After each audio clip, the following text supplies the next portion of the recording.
Boy, we've come a long way. You know, in the old days, there were no lights, no heat, no creature comforts. Just creatures. Everyone comfy? No, sir. Not at all. Nowadays, you just plug everything into your car. You got lights, heat. We are out of pesto. I'll make a run. Hey, everybody comfy? No. Not at all. Okie doke. 우리 시대 가장 진화한 전기차, 양방향 충전에 완전히 새로운 현대 아이오닉 5.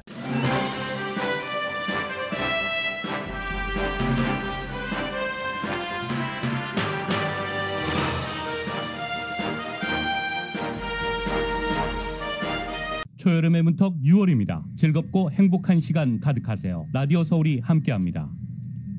강혜신의 오늘의 미국.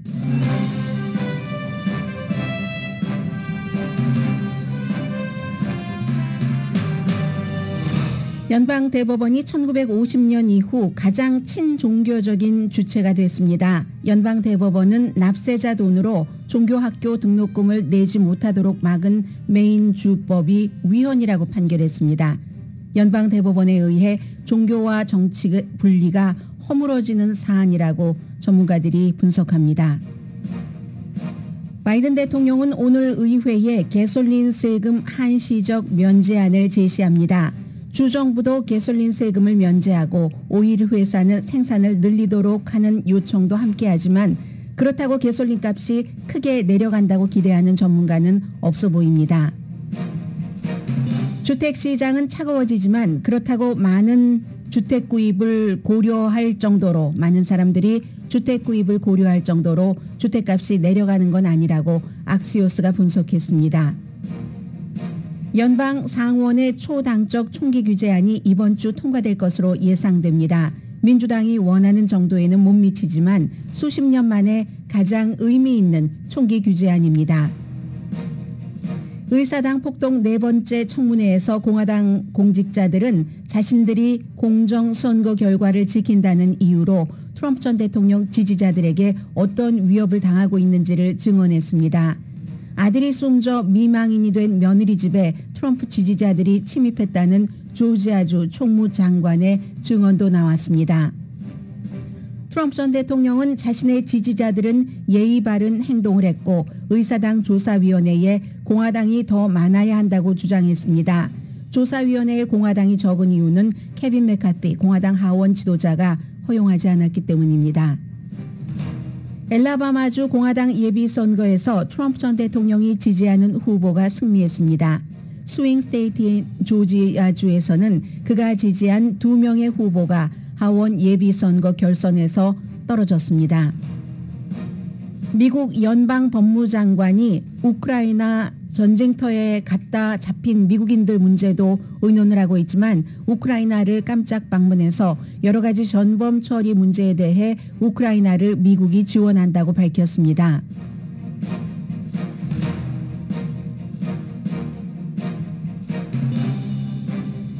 여러분 안녕하십니까? 오늘의 미국 강혜신입니다. 오늘 미국에서 여러 가지 중대한 뉴스들이 있습니다만 그 중대한 뉴스들은 거의 중간 과정에 있는 내용들입니다. 그래서 이제 뉴스가 진행되는 도중에 전해드리겠고 제일 먼저 확실하게 지금 미국의 방향이 바뀌었다 하는 내용부터 전해드리겠습니다. 연방대법원에서 어제 판결이 나왔는데 미국은 당연히 기독교인들이 세운 더 깨끗한 기독교 신자 이런 것을 바탕으로 해서 이렇게 지금까지 발전한 국가입니다. 그런데 이제 미국의 건국의 아버지부터 종교와 정치는 분리돼야 된다 하는 게 있었는데 어제 그러한 것들이 완전히 깨진 판결이 나왔습니다. 이 판결의 내용이 무엇이고 앞으로 어떤 의미가 되는 것이며 또 전문가들은 어떻게 보고 있는지 미국의 연방대법원의 종교에 관한 판결 앞으로도 또 있습니다. 이게 일단 획을 그은 것이기 때문에 오늘 그 전부터 보도해드리겠습니다. 친종교 연방 대법원이라고 불리고 있습니다. 현재 존 로버츠 대법원장이 이끄는, 그래서 이제 대법원장 이름을 붙여서 로버츠 대법원 뭐 이렇게 얘기를 많이 하고 있는데 1950년대 이후에 가장 친종교적인 연방 대법원, 그리고 지난 정말 70년 사이에 가장 보수적인 2차 대전 이후에 그런 그 대법관이 많은 그 로버츠의 대법원입니다. 크리스천 사이언스 모니터나 뭐 이코노미스트나 거의 모든 매체들이 이런 내용을 보도를 했는데 결국은 잠재적으로 국가 그 정책을 논의하는 데 있어서 그런 정치와 종교 사이에 지금까지는 누구든지 다 거의 정치인들이 분리를 말을 해왔었죠. 그러면서도 공화당이 분리하지 않으려는 노력을 수십 년 동안 해왔고 그 같은 노력이 결실을 맺고 있다는 겁니다. 기독교적인 것을 주장하시는 그런 그 분들의 입장에서는 굉장히 그 바람직한 방향으로 연방 대법원이 나가고 있는 것이고, 반대로 아무리 그래도 정치와 종교는 분리돼야 되고, 그리고 왜 그 수많은 종교 중에서만 또 기독교에만 어떤 그 특혜를 주는 것 같은 판결을 내리는가, 이렇게 생각하시는 분들도 계십니다.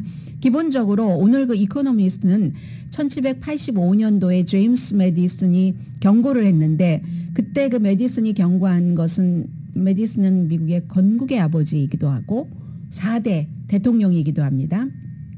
뭐라고 했냐면, 당시에는 이제 미국이 50개 주가 있는 게 아니니까 버지니아 사람들에게 단지 이제 3센트 더 내라고 하는 그런 것인데도 내지 못하도록 경고를 했습니다. 자유가 침해된다. 어떠한 내용이었냐면, 종교 학교의 선생님들에게 봉급을 주기 위해서 세금을 3센트 올리는 것을 강하게 경고를 했습니다. 그리고 1785년도니까 몇 년 지났나요? 237년 뒤에 연방 대법원은 이코노미스트의 표현입니다. 토마스 제퍼슨, 미국의 권리장전을 쓴 토마스 제퍼슨의 의견, 그의 비전에 반대되는 판결을 내렸다. 이 권리장전이라는 게 수정헌법 1조부터 10조. 그래서 이제 그 안에 종교와 정치 사이에 벽이 있어야지 된다는, 분리해야지 된다는 그 같은 것을 강조를 했잖아요. 거기에 반대되는 판결을 내렸다는 겁니다. 메인주 케이스입니다. 메인주에서 시골 지역에 뭐 공립학교도 많지 않고 하니까 메인주에서 이제 공립학교 가는 데는 당연히 이제 그 납세자의 세금으로 등록금을 지원을 하는데, 그런데 너무 뜨문 학교가 있으니까 그 부모가 아이를 종교, 뭐 거기가 이제 기독교 학교죠. 그런 곳에 보내고 싶은데, 그런데 기독교 학교는 정치와 종교의 분리에 의해서 등록금을 무료로 줄 수 있는가? 여기에 대해서 무료로 주지 않습니다. 메인주가 정치와 종교 분리, 그 원칙에 따라서 여기에 대해서 부모가 종교 차별이다, 신앙인 차별이다 하고 소송을 했고, 결국은 이렇게 하급법원에서 쭉 올라가서 결론을 연방 대법원에서 메인주가 잘못하는 거네, 종교인들을 차별하는 거네, 종교 학교에 가겠다고 하는 부모에게도 전부 등록금을 지원해라 하는 판결을 내린 겁니다. 그러면 이게 메인주 한 군데만 해당되는 게 아니라 앞으로 많은 그런 그 주들이 있잖아요. 지금 메인주를 포함을 해서 뭐 약 20개 정도의 주에서는 분명하게 이 학교 그 납세자의 세금으로 종교 학교에 가는 것까지 지원하지는 않는다 하는 법이 있습니다. 뭐 메인주 가까이 버먼트주도 그런 주이고요. 이게 이제 다 해당이 된다는 겁니다. 한 군데서 연방 대법원의 판결이 나왔기 때문에 역시 이번에 고소를 한, 메인주를 고소를 한 학부모와 마찬가지의 생각을 갖고 있는 버먼트주나 아니면 다른 주에서도 이 같은 고소를 할 수 있고, 고소를 해서 결국 대법원으로 올라가면 대법원에서 이미 판결을 끝낸 거잖아요. 종교학교에도 납세자의 세금으로 등록금을 줘라 하는 거죠. 존 로버츠 그 대법원장이 2005년부터 미국의 그 대법원장이었는데, 그 이후에 종교 관련 판결은 83%가 친종교적인 판결이 나왔다는 겁니다. 미국 그 연방 대법원 역사상 지난 70년 사이에 가장 그 많은 종교의 그 종교가 좋아하는 종교 그 단체에서 그런 그 판결을 내렸다는 겁니다. 종교 단체의 승소율이 지금 85%라고 하니까요. 이게 이제 어떻게 여기까지 왔는가 하는 것은 뉴욕타임스가 잘 설명을 해주고 있습니다. 지난 수십 년 동안 종교의 자유, 이게 공화당에서 가장 앞에 내세우는 사회 이슈였고 정치에 있어서도 우선적으로 낙태 이런 것도 결국은 동성애자들 그리고 성전환자들 다 종교와 연관이 되는 거죠. 그렇게 해왔고 공화당 대통령이 전부 연방대법원 그 판사 지명자를 결정을 할 때 이 문제를 무척 신경을 썼다는 겁니다. 그리고 그게 다 또 타이밍이 맞아야지 되죠.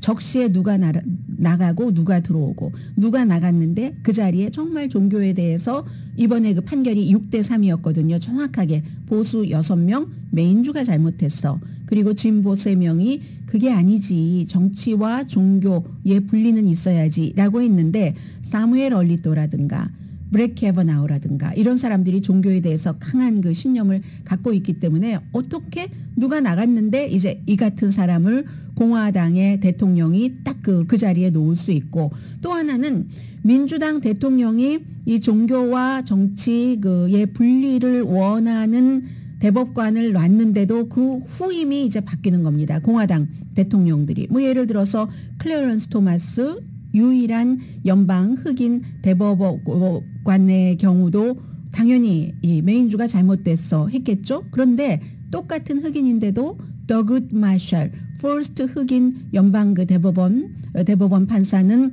이거 분리해야지 된다라고 했거든요. 그런 식으로 또 가장 최근에 에이미 코니 베럿이라는 40대의 여자 연방 대법관도 80대의 루스 베이더 긴스버그 진보적인 생각의 대법관이 나간 뒤에 트럼프 전 대통령이 그 자리에 놓을 수가 있었습니다. 브렛 캐버나우도 마찬가지고요. 그 같은 그 패턴이고 해서 정부와 종교 그룹이 어떤 그 이해 충돌이 있을 때 존 로버츠의 대법원은 종교 그룹 편을 든다. 해서 이번에도 왜 이렇게 했는가 하는 그런 판결문을 쓰는 것도 이 찬성 메인주가 잘못했어 하는 것을 존 로버츠 대법원장이 썼습니다. 종교의 자유에 대해서 메인주가 그 헌법을 위배한 것이다. 이제 똑같은 사안인데 3명의 진보적인 대법관들은 전혀 다른 반대의 의견을 갖고 있습니다. 이 대법원은 교회와 정부가 분리해야지 된다는 정치와 종교가 분리해야지 된다는 그 벽을 놓은 것을 끊임없이 허물고 있다. 소니아 소토마요르 진보 대법관이 한 얘기입니다. 이 소니아 소토마요르는 며칠 전에는 가장 이 종교 문제에 대해서 보수적인 클래런스 토마스에게 그 사람 정말 우리 대법원을 케어하고 나의 스텝파더가 돌아가셨을 때도 제일 먼저 챙겼던 사람 그리고 연방 그 대법원에 있는 모든 그 스텝들의 이름까지도 다 알고 있는 사람이 클래런스 토마스다. 개인적으로 감정이 있는 게 아닙니다. 보수적인 대법관들 동료들과 이렇게 칭찬을 했는데도 지금 이 대법원이 종교와 정치 분리의 그 원칙의 벽을 허물려고 하고 있다라고 얘기를 했습니다. 특히 크리스천 그룹을 보호하는 데만 앞장을 선다. 로버츠 법원은 크리스천 종교 그 자유를 방어하는 법원이다 했습니다.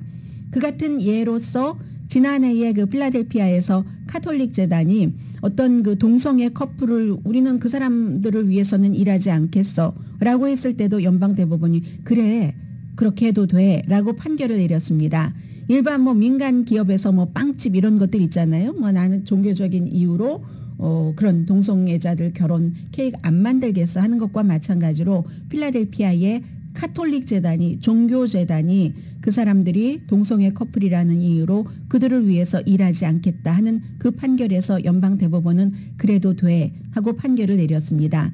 또 하나가 코비드 백신 의무화를 종교적인 이유로 거부한다. 이런 사람들에 대해서도 에이미 코니 베럿까지 들어가기 전까지는 이게 계속 안 됐었거든요. 그런데 에이미 코니 베럿이 들어가고 나서 이게 이제 그 사람들의 입장으로 되는. 그러면 앞으로는 어떻게 될 것인가? 공적 생활에서 종교가 훨씬 더 큰 역할을 할 수 있다는 겁니다. 조금 있으면 어느 주였었죠? 어떤 하이스쿨 코치가 경기 끝나고 나서 주님 하면서 그 50야드 그 경계선 밖에서 해야지 되는데 그 안에서 막 기도하고 했었던. 그래서 그 룰에 따라서 학교에서는 해고를 했는데 고소를 했죠. 이 케이스도 연방대법원이 심의를 하게 됩니다. 이 정확한 시작은 사실은 2017년부터라고 전문가들은 봅니다. 2017년도에 킨더가든의 놀이터, 미끄럼틀 같은 것이요. 그런 것을 만드는데 정부 기금을 주느냐 주지 않느냐에서 종교적인 킨더가든과 그렇지 않은 킨더가든, 이거 정치와 종교의 분리에 의해서 종교 색채가 없는 학교에만 준다. 그전에는 그렇게 돼 있었는데 2017년도에 아예 어때? 하고 종교적인 그런 어린이 놀이터, 종교적인 재단 학교에 어린이 놀이터 만드는데도 기금을 줬었습니다. 그게 이제 이렇게 시작이 된 것이다. 메인주의 공립학교의 하이스쿨에 이 같은 기금까지 연결돼 왔다 하는 거고요. 그래서 많은 매체들은, 진보 매체들은 크리스천 사이언스 모니터는 조금 종교에 있어서는 특별한 위치이긴 하죠. 주류는 아니잖아요. 그런데도 좀 담담하게 이 내용을 보도를 했고, 스티븐 브레이어가 이제 반대되는, 이 종교와 정치는 분리가 돼야지 돼 하는 이제 그런 주장을 하면서 한탄을 했다. 이 세 명은 엘리나 케이건과 소니아 소토마요르 연방 대법관은 한탄을 했다. 종교와 국가를 너무 과도하게 섞지 않으면서 개인의 신념, 그 신념에는 종교도 들어가고요. 그런 것을 존중하려고 해왔던 것이 미국의 처음에 건국의 아버지들이 한 것이고 미국의 권리 장전이고, 이런데 지금 이 대법원은, 연방 대법원은 기독교에 너무 가까이 다가간다. 그래서 소니아 소토마요르 연방 대법관이 어떤 얘기를 했냐면요. 연방 대법원은 5년 전에 그 길을, 작은 것 같았잖아요. 킨더가든 어린아이들이 노는 놀이터니까 학교에서 바이블을 서로 암송을 한다던가 기도를 하고 공부를 시작한다던가 이런 것도 아니었는데, 아이들이 노는데 그 아이가 크리스찬 킨더가든을 다닌다고 해서 놀이터가 부족하다면은 이거 좀 안쓰럽잖아요. 그래서 그 당시에 그 같은 판결을 내렸었는데 그때 그렇게 하지 말았어야지 됐다라고 얘기를 합니다.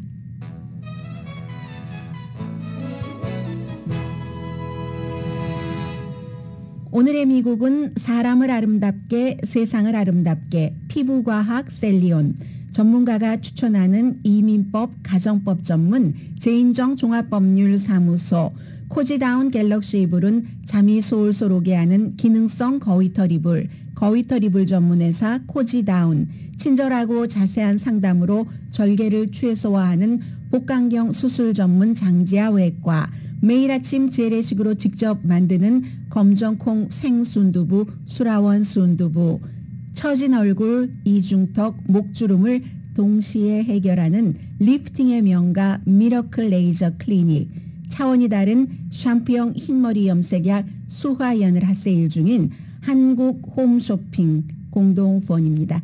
잠시 뒤에는 두 가지 이슈를 전해드릴 텐데요. 이 두 가지 이슈 가운데서 많은 스토리들이 있고 개인의 스토리도 있고, 이게 대단해? 라고 생각하지 않을 수도 있지만 대단한 그런 이슈 두 가지 잠시 뒤에 전해드립니다.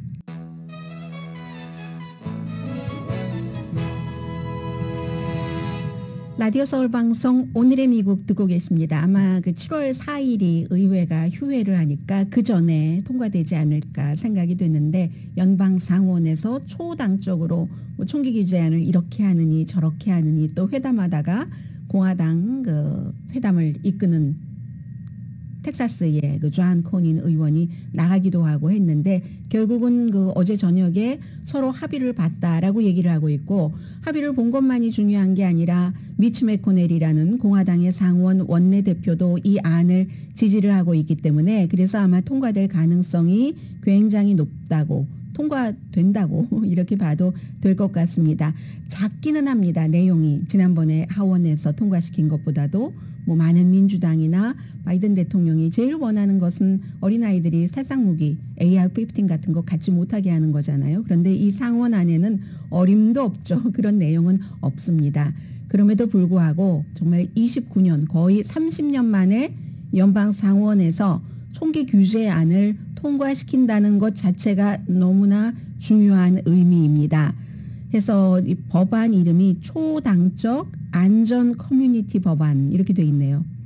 그 초당적 Safer Community Act라고 돼 있는데 어떤 사람은 정말 말씀드린 것처럼 에게 그 정도 가지고 하지만 다른 사람에게는 또 그거나 한단 말이야. 이렇기 때문에 60표 의사진행 방해 그 필리버스터를 하지 못하는 60표가 필요하거든요. 그런데 60표 이상 될 것 같습니다. 공화당이 어제 이거 계속 뭐 무슨 법안이 만들어지려면 우선 토의를 하느냐 하지 않느냐에 대해서 이제 결의를 해야 되잖아요. 그것이 토의도 할 수 없도록 60명 이상이 그 60명이 안 되면은 토의도 할 수 없는데 어제는 결국은 이거 토론하고 투표까지 붙이는 그 절차가 찬성 64였었죠.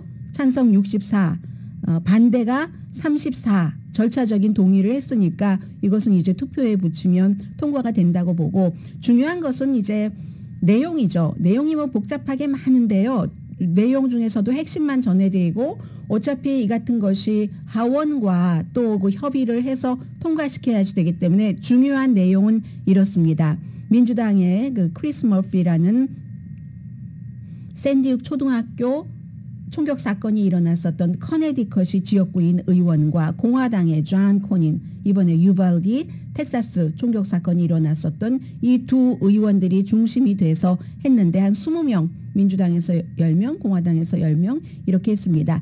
18살에서 21살 사이 젊은이들이 총기를 살 때는 신원조회를 조금 더 철저히 한다. 살상무기까지 사지 못하도록 하진 않았지만 신원조회를 철저히 한다. 그리고 총기류를 불법으로 거래할 때에 대한 벌을 무척 강화하고요. 세 번째는 주정부와 커뮤니티에 어떠한 학교 안전이라든가 정신건강을 위한 기금을 준답니다. 여기 또 돈이 들어가죠. 그래서 공화당이 반대를 한 의원들이 많이 있었고요. 레드 플래그가 가장 뭐 대표적이라고 할 수 있죠. 뭔가 위험이 있다 하면 그 보이프렌드라 할지라도 며칠 전에 이 문제 때문에 공화당이 또 나와버렸다 했는데 보이프렌드까지 합쳐서 로맨틱한 관계를 갖고 있는 사람이라 할지라도 그러니까 결혼을 하지 않았거나 아이를 두 사람 사이에서 낳지 않았다 하더라도 로맨틱한 관계에 있는 사람 이 사람도 총을 갖고 있는데 위험해 요즘 하는 것을 보면 하면 여러 가지 절차를 거쳐서 그 사람의 총을 일시적으로 빼앗을 수 있는 보관이죠. 보관, 압류, 보관 그런 그 내용들이 포함되어 있습니다. 80페이지짜리라고 하니까 세세한 내용들은 많겠죠.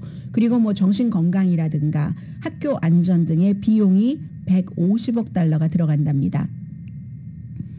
그래서 어제 그 공화당에서 절차 앞으로도 계속 이거 진행하세요. 이런 사람들은 이 법안에 찬성을 하는 경우가 많겠죠. 그런 사람들 보면은 잘 알려진 사람들 공화당 중진들이 많습니다. 미치 매코넬이라든가 아니면 뭐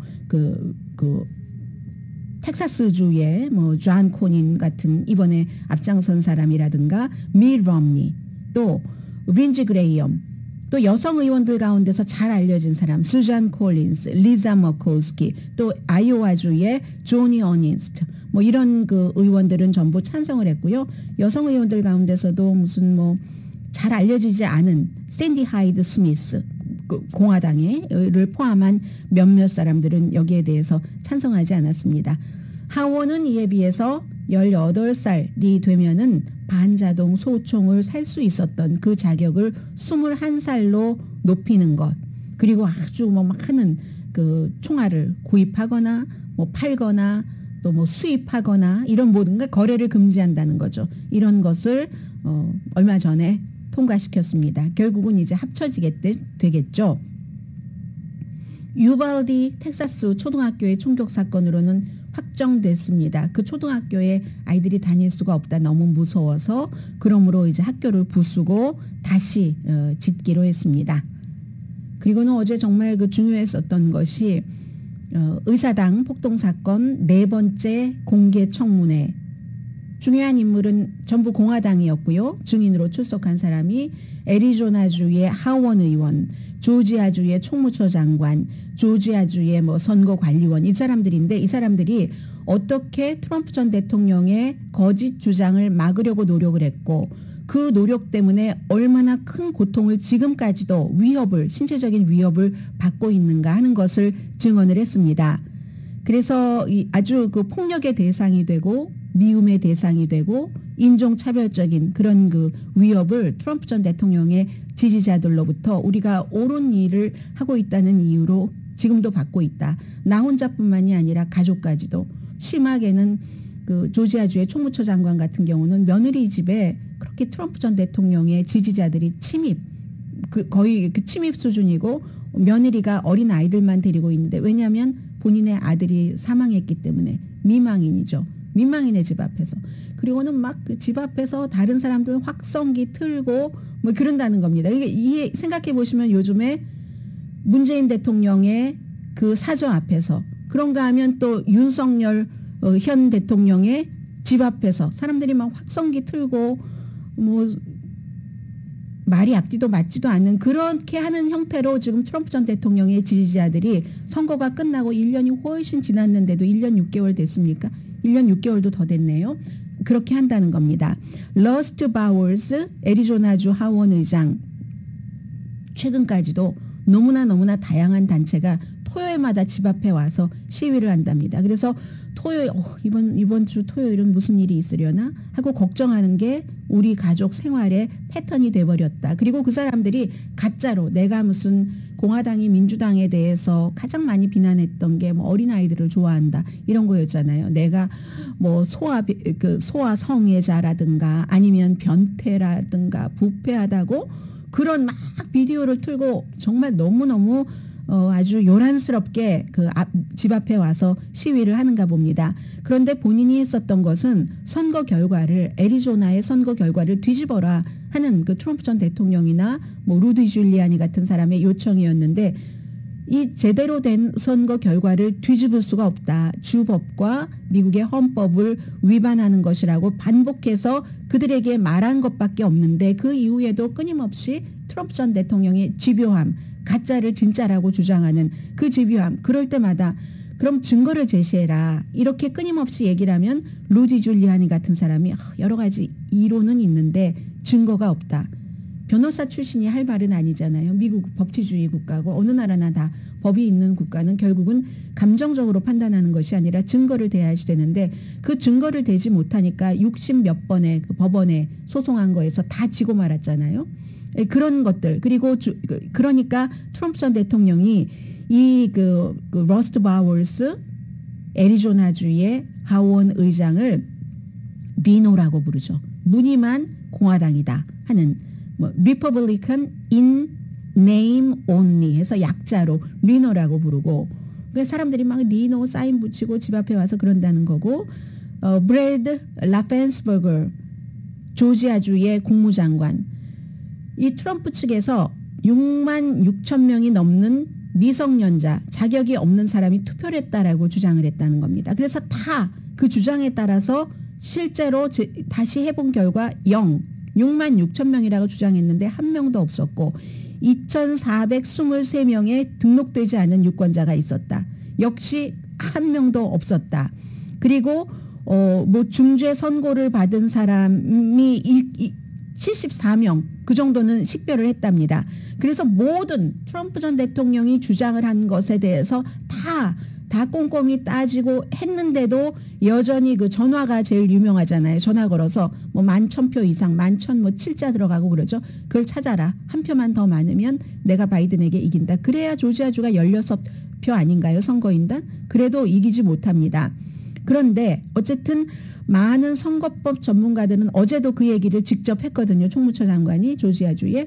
그랬더니 이번에 선거에서 이겼고요. 트럼프 전 대통령이 지지하는 사람이 지고 그랬더니 많은 그 선거법 전문가들은 이것은 그 전화는 대통령과 대통령 주변 사람들을 형사고발하기에 충분한 어떤 요건이 된다. 이렇게 얘기를 하고 있고요. 이분이 얘기를 하는 겁니다. 며느리의 집에 트럼프 전 대통령의 그 지지자들이 침입해서 너무 미망인이 돼서 어린 두 아이들을 키우고 있는 내 며느리가 너무 걱정된다. 조지아주의 총무처 장관의 얘기입니다. 그래서 어제의 그 청문회도 사실은 트럼프 전 대통령의 지지자 내가 지금 이 말을 할 때 박스 텔레비전을 보는 사람들이 좀 보고 들었으면 좋겠다 했는데 박스는 안 했죠. 어제도 그 청문회 한창 할 때 뭐 터커 칼슨 이런 사람 정규 방송 했습니다.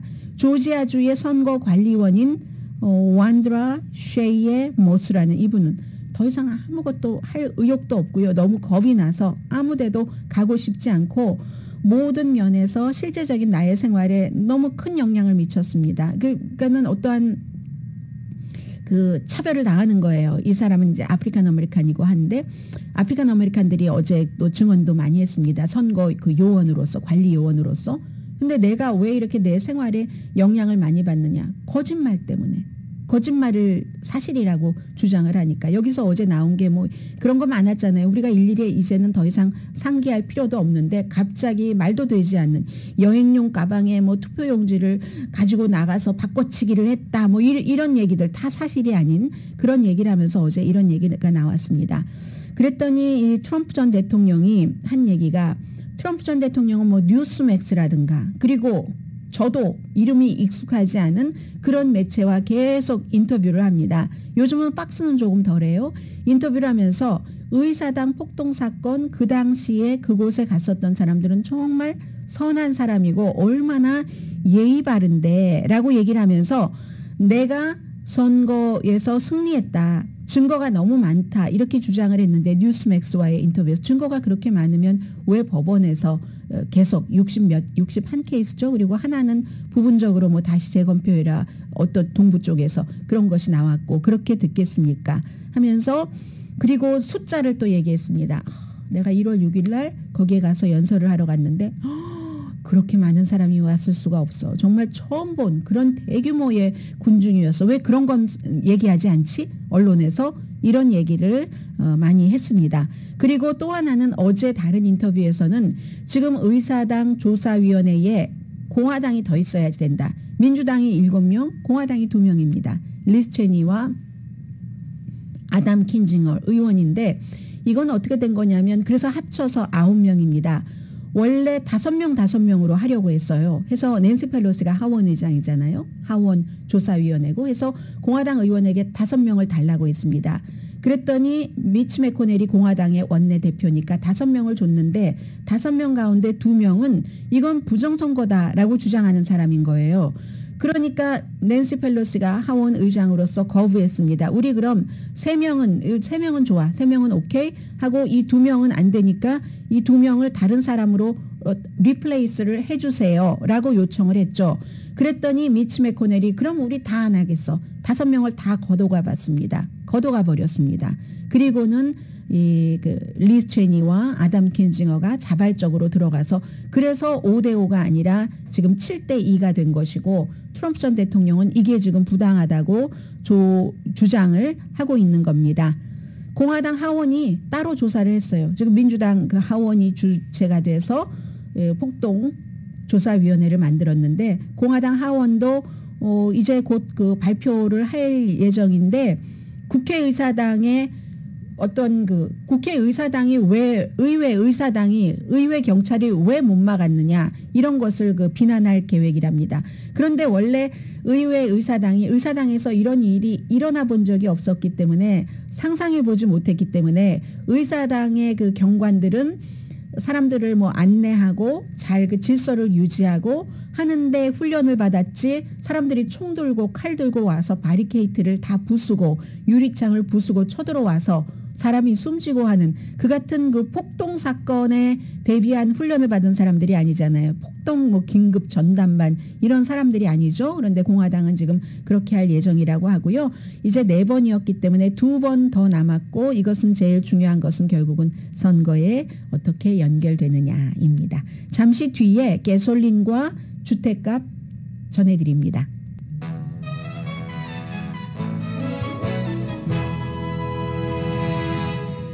라디오 서울 방송 오늘의 미국 듣고 계십니다. 바이든 대통령이 아직은 안 한 것 같아요. 의회에 이제 지금부터 3개월 동안 9월까지 가솔린 세금, 연방 세금을 면제하는 것에 대해서 요청을 했습니다. 돈과 연관되는 것은 항상 의회가 승인을 해줘야지 되고 그렇기 때문에 12월까지가 아니라 확실하게 확보를 하기 위해서 아마 9월까지로 하지 않았는가. 그리고 나서 또 연장할 수도 있으니까요. 상황 봐가면서 그때가 되면은 이제 선거철이고 한데 만약에 또 연장하자 하는데 하지 않으면 또 공화당이 곤란할 수가 있잖아요. 그런 계산이 아닌가 하는 생각은 듭니다. 왜냐하면 며칠 전까지만 하더라도 올해 말까지라고 생각을 대통령이 마음에 먹고 있다고 하는데 짧게 한 것으로 봐선 그런 것 같고, 그러면 연방 가솔린 세금이 18.4센트니까 갤런당, 주에는 또 따로 하고요.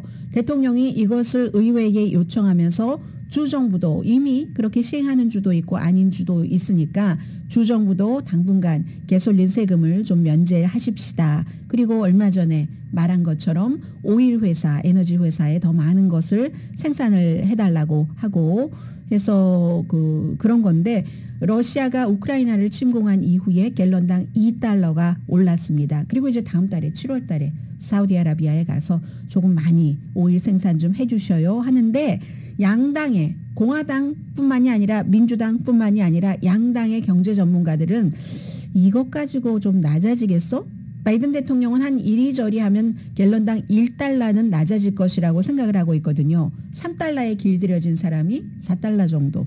물론 캘리포니아주는 지금 6달러 훨씬 넘습니다만, 그런데 아무튼 그렇게 한다고 돼봐야지 알겠죠. 해서 더군다나 이 같은 것은 가솔린 값이 올라갈 때마다 모든 행정부가 전부 고려했었던 안인데 시행이 되면 이번이 첫 번째이기 때문에 그거 가지고, 그리고 어제 말씀드린 것처럼 그렇게 할 경우 수입이 연방 정부에서 굉장히 많이 가솔린 세금을 덜 거둘 수밖에 없으니까 기간에 따라서 차이가 있겠죠. 그러면 우리 길 그렇지 않아도 보수공사 해야지 되는데 이것을 어떻게 할 건데, 여기에 대해서 또 의문을 제기를 합니다. 그러면 백악관에서는 그러니까 왜 연방정부에서 같이 딱딱 묶음을 묶어서 예산을 설정해 놓은 것 있죠. 그런 것들로 좀 우선 대체해서 좀 쓰고 이런 형태를 아마 제시를 하는가 봅니다. 디젤은 갤런당 24달러래요. 미국이 오일값이 그렇게 비쌉니까? 24.4센트. 정부의 100억 달러가 아무튼 그 하이웨이 기금으로 들어가는 게 손해를 보는 겁니다. 그러니까 의회에 항상 무슨 트러스트 기금 같은 것이 있으니까 그 트러스트 펀드를 좀 일단 쓰자. 장기적으로 딱 예비비 해놓은 거 그렇게 하는 거고요. 그리고 대통령은 여전히 푸틴을 비난을 하고 오일 회사를 비난을 해서, 오일 회사는 캘리포니아주 롱비치 항구에서 그랬잖아요. 엑슨모빌이 지난해 신보다도 돈을 더 벌었습니다.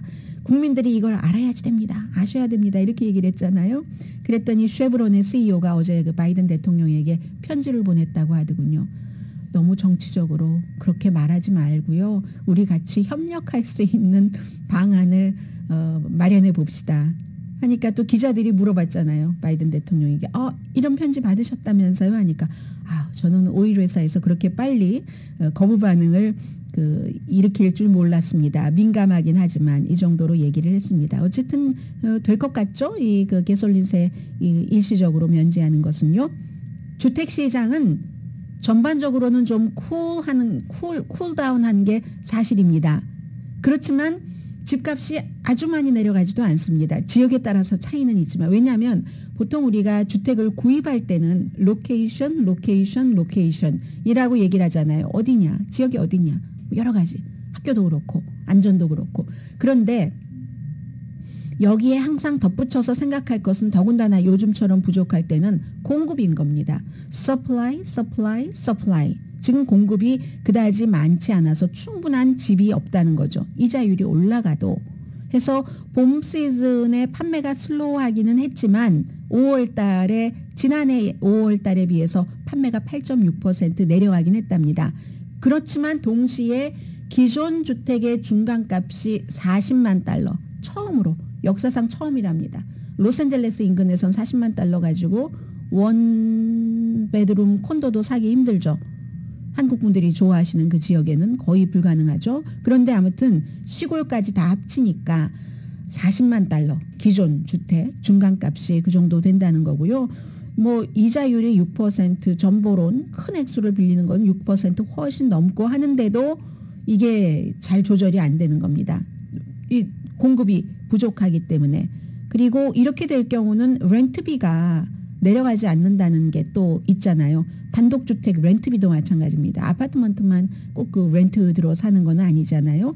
그래서 새로 그 렌트비를 내고 어디 주택을 렌트를 할 때는 5월 달에 1년 전에 비해서 그 렌트비가 14%가 올랐습니다. 아파트먼트 렌트비 오른 것보다 평균 굉장히 높은 편이죠. 마이애미 같은 경우는요. 무슨 일입니까? 1년 전보다 집 렌트비가 41%나 올랐다고 하네요. 그래서 이제 최근에 이 렌트비의 상승 속도도 조금 느려지기는 했지만 이자율이 상승한다는 것은 집을 그만큼 내가 능력이 안 돼서 못 사겠네 아니면 조금 봐야지 되겠네 이런 사람들이 많아지고 그럴 경우는 렌트비에는 더 렌트를 주시는 분들에겐 좋고 렌트를 새로 계약을 하시는 분들에게는 좀 그 나쁘고 경기 침체가 아무튼 여러 가지로 수요 공급 등등 해서 주택시장에도 영향을 미치고 있고 앞으로도 계속 미칠 것이고 지금으로서는 뭐 주택값이 팍 떨어진다 이런 것은 뭐 없어 보입니다.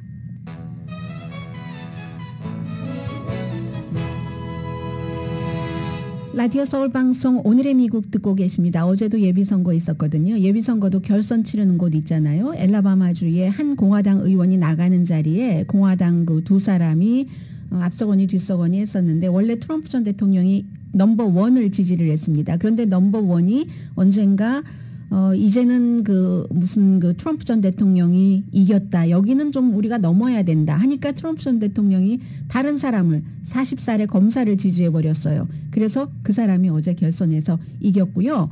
조지아주에서는 트럼프 전 대통령이 지지하는 2명의 하원 의원 후보가 전부 졌습니다. 조지아주의 경우는 스윙 스테이트에서 스윙 스테이트이기 때문에 중요하고 지난번에 뭐 주지사, 총무처 장관 전부 그 졌잖아요. 상원 의원. 그래서 중요하고 뭐 워싱턴 DC는 민주당 예비 그 선거에서 지금 2선 중인 시장이 아마 또 3선으로 될 것 같아 보인다 하는 건데 지금까지 트럼프 전 대통령이 상원 중에서 공식적으로 지지한 사람은 9명이고 7명 이겼습니다.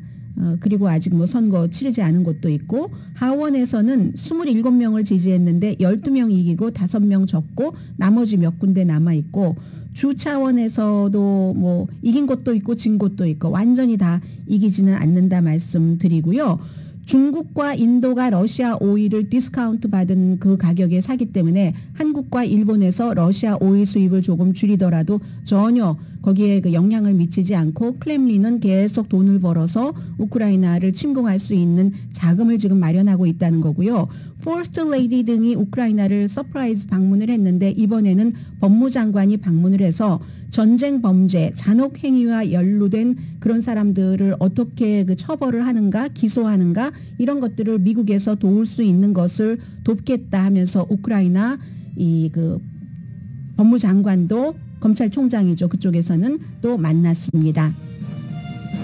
오늘의 미국은 사람을 아름답게 세상을 아름답게 피부과학 셀리온 전문가가 추천하는 이민법 가정법 전문 제인정 종합법률사무소 코지다운 갤럭시 이불은 잠이 솔솔 오게 하는 기능성 거위털 이불 전문회사 코지다운 친절하고 자세한 상담으로 절개를 최소화하는 복강경 수술 전문 장지아외과 매일 아침 재래식으로 직접 만드는 검정콩 생순두부 수라원 순두부 처진 얼굴 이중턱 목주름을 동시에 해결하는 리프팅의 명가 미러클 레이저 클리닉 차원이 다른 샴푸형 흰머리 염색약 소화연을 핫세일 중인 한국 홈쇼핑 공동 후원이었습니다. 10시에 좋은 아침 좋은 하루 방송됩니다.